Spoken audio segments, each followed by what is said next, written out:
Hello everyone and welcome back to Next Gen Gaming SC. I'm your host Josh Snyder and we are back for more coverage of the Baltimore 2K Round 4 feature match. Sabine Green versus Qi'ra Green. Tony Barber on the left piloting Sabine versus John Tatta on the right piloting Qi'ra Green. This should be an interesting matchup. Qi'ra has essentially come in with the new set and kind of taken over the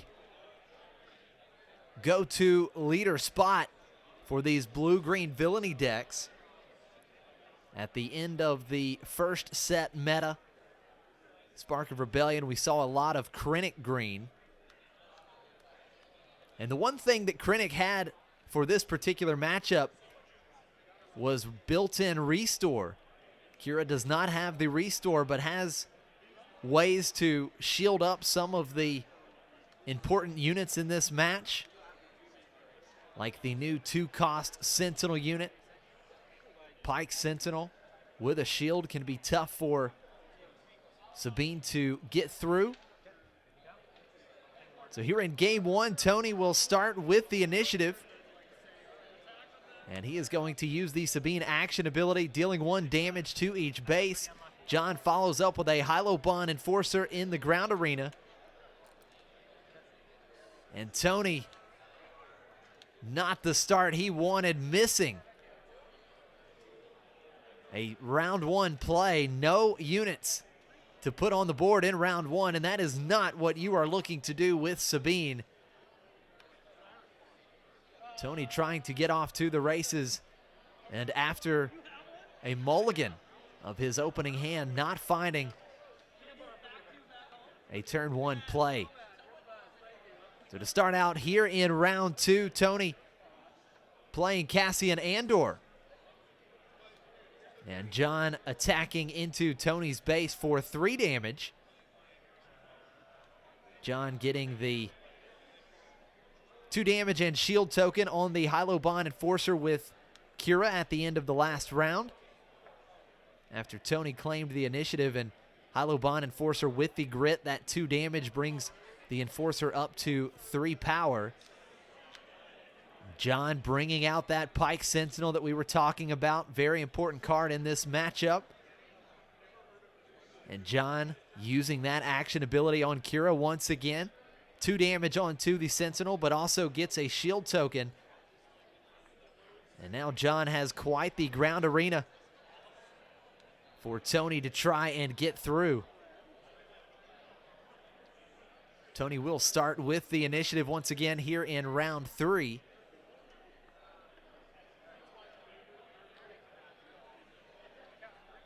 And the Cassian Andor will run into Pike Sentinel, removing the shield token on the Sentinel, and Cassian Andor taking 2 damage back.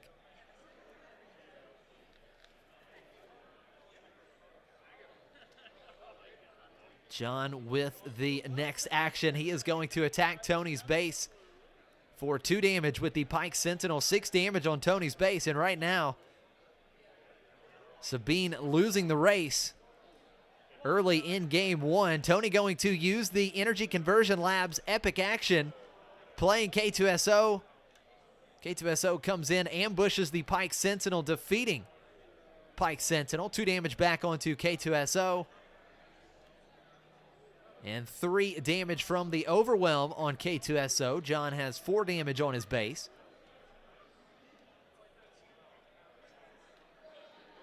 And of course, John has to respect the fact that Sabine can be deployed with Tony's next action.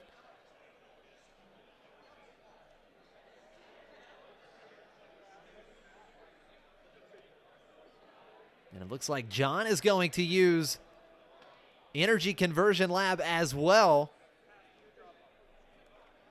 Playing Death Trooper. That is going to wipe Tony's board. 2 damage from the Wind Plate ability, defeating K2SO. And then Death Trooper ambushes into Cassian Andor, both units defeated. And the when defeated trigger on K2SO, Tony chooses to deal 3 damage to John's base, putting the total damage up to 7. But now Tony left with no board and staring down the Hilo Bond Enforcer that hits for 3. With the action back over to Tony. He has no ready resources, but still has the option to use the Sabine action ability or deploy Sabine.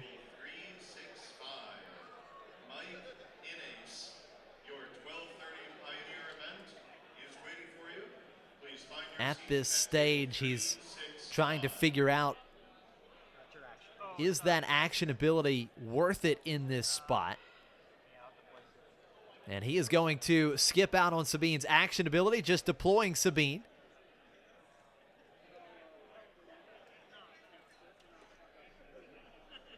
Now the action on John, deciding where to go with Hilo Bond Enforcer. Does he go 3 to base or put 3 damage on Sabine?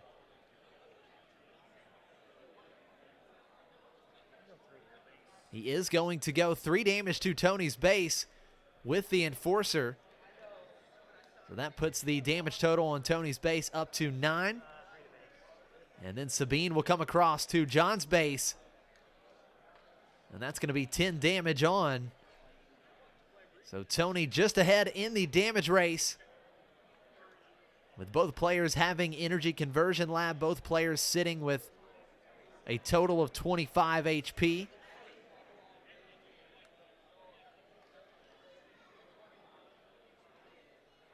John was able to grab the initiative after the Sabine attack, and right out of the gate here in this round, John playing takedown, defeating Sabine. The action back over to Tony. We see Poe Dameron in his hand, but the epic action on Energy Conversion Lab has already been used up. Poe obviously a great target for Energy Conversion Lab. And if Tony were to play Poe in this spot, John could claim the initiative and potentially take it out with something like Power of the Dark Side, and Tony has to respect that. So Tony plays Fighters for Freedom into the ground arena. And John is going to attack Fighters for Freedom with Hilo Bond Enforcer, putting 3 damage onto Fighters for Freedom, and the Hilo Bond Enforcer loses its shield token. Tony is going to strengthen the Fighters for Freedom. He plays Heroic Resolve, putting it onto Fighters for Freedom. That's going to give Fighters for Freedom +1/+1, and the ability to potentially attack with +4 power. John is able to claim the initiative, and he does still have the Hilo Bond Enforcer in the ground arena, which could take out that big threat in Fighters for Freedom. And that is the first action John will take here in the round. Hilo Bond Enforcer attacking and defeating Fighters for Freedom. Both units defeated in the process. And Tony is going to respond with a big threat in the ground arena, Poe Dameron. John quickly deploying Qi'ra. When Qi'ra is deployed, she heals all damage from each unit and then deals damage to each unit equal to half its remaining HP. So 3 damage dealt to Poe Dameron. 4 damage is dealt to Qi'ra herself. And with the grit keyword, that essentially brings Qi'ra and her stats to 4/4. So Tony using the Sabine action ability, 1 damage to each base. Qi'ra going into Poe Dameron. They trade, both units defeated.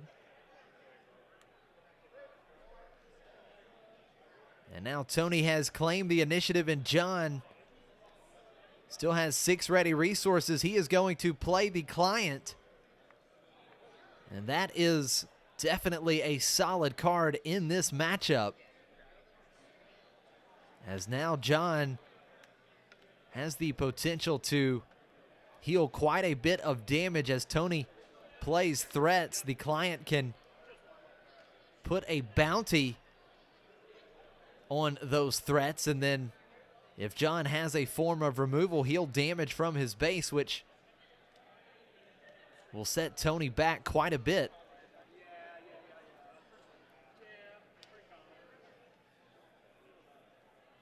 Tony does have the initiative, but no units on the board.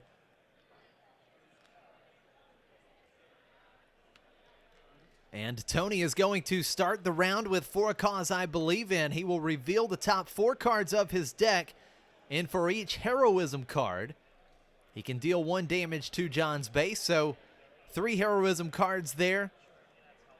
The Darksaber spoiling Tony's attempt to deal 4 damage to John's base. So the damage total up on John's base now at 14. And John is going to respond by continuing to load up the ground arena. Pike Sentinel coming into play. And Tony is going to play a ground unit of his own, Battlefield Marine.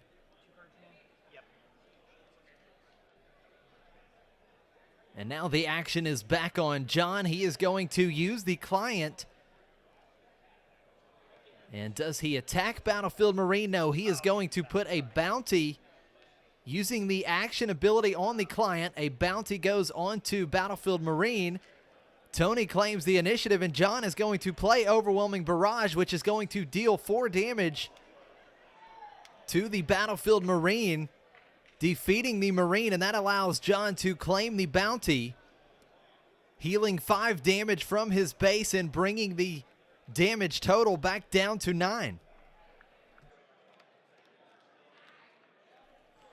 As we move on to the next round, this is quite a tough spot for Tony. No units on his side of the board, only 9 damage on John's base, and he is still staring down a client.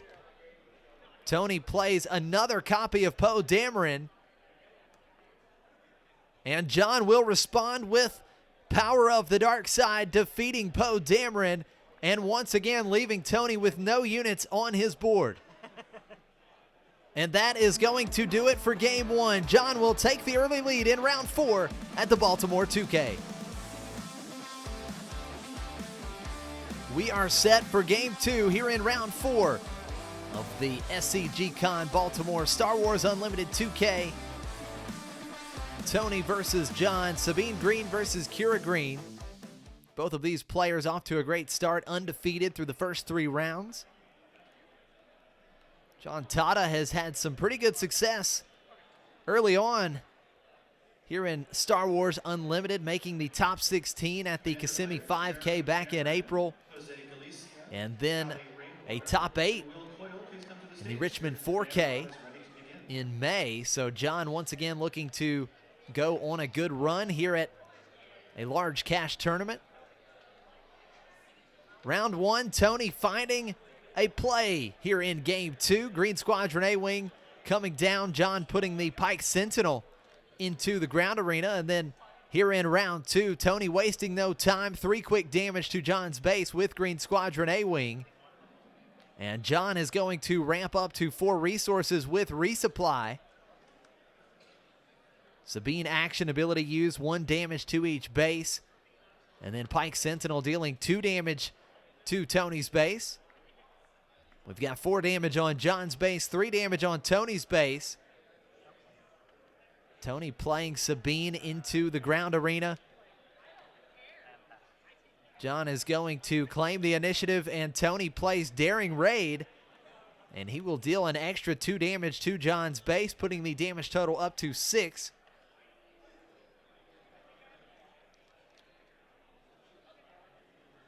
And now the first action of the round will be John's to take. The initiative token did not get moved, but John did claim the initiative.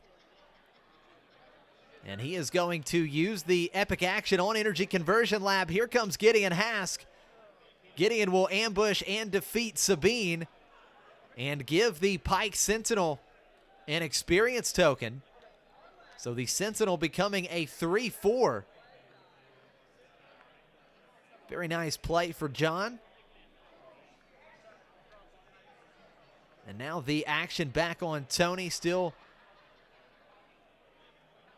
can do some more damage with the Green Squadron A-Wing, and that will come through right away. 3 damage to John's base with A-Wing, and John is going to deal 3 damage of his own with Pike Sentinel. Sabine is deployed. And now John deciding, does he want to deploy Qi'ra? He does. Qi'ra is going to come in, deal a damage to Green Squadron A-Wing, 2 damage to Sabine, 2 damage to the Pike Sentinel. And in response, Tony making Sabine very large, putting the Darksaber on her, +4, +3. And Qi'ra is going to attack Tony's base for 4 damage. So 10 damage on Tony's base, and now the action over to Tony. Sabine will attack into Pike's Sentinel, defeating the Sentinel. Sabine taking 3 damage back, 5 damage on Sabine, so she has 3 HP remaining because of the Darksaber. John just claims the initiative. We move on to the next round with the score all tied up in the damage race, 10 damage on each base. Now, John's base is only showing 9 damage in tokens, but he did take 1 additional damage from Sabine's on attack ability last round. So that is where the 1 extra point of damage came from. John is going to start out with a massive play, overwhelming barrage onto Qi'ra. Or he is deciding which unit to put the overwhelming barrage onto. It is going to be Qi'ra. That is going to allow John to deal a total of 6 damage, which is enough to defeat both Sabine and Green Squadron A-Wing, wiping Tony's board. And Qi'ra now has 6 power.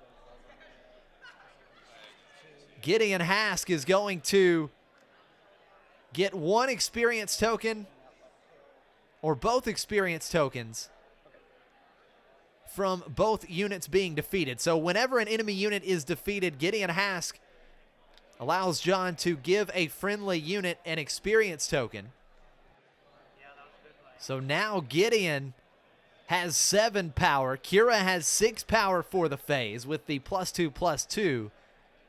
So John is threatening with 13 possible damage to Tony's base, which would leave him with just 2 HP remaining. The action is back over to Tony. We are not sure what he has in his hand, but he is going to use the epic action on Energy Conversion Lab, playing Poe Dameron, giving him ambush. He is going to discard a card off of the on-attack ability, I believe dealing 2 damage to Gideon Hask. And he ambushes and defeats Gideon. But in the process, Qi'ra gets the experience token when Poe was defeated. So Qi'ra attacks Tony's base for a total of 7 damage. 5 with her own power, and then again the +2/+2 from Overwhelming Barrage. So 17 damage on Tony's base, 10 damage on John's base. John still controls a 5-power Qi'ra in the ground arena. Tony, no units on the board, and Energy Conversion Lab has been used up. Tony will start the round with Ketsu Onyo into the ground arena. And John is going to attack Tony's base for 5 more damage with Qi'ra, putting the damage total up to 22. Tony plays a Fleet Lieutenant into the ground arena. Unfortunately, no one to attack with off of the Win Played ability on Fleet Lieutenant. Attention 1 o'clock or more combat competitors. Your pairings for round 1 are in melee. Please find your seats. Once again, players in the 1 And it looks like for the very first time in Star Wars Unlimited, we are going to see 2 cards played at once. Takedown and Power of the Dark Side. That will defeat both of Tony's units. I believe John thought that Tony had already claimed the initiative, and certainly that is what he would have done with his next action. But that is going to do it here in Game 2. John victorious 2-0 in Round 4 and remains undefeated at SCG CON Baltimore. Thank you to everyone for tuning in. Stay tuned for Round 5 coverage of the Baltimore 2K. May the Force be with you, and until next time, take care.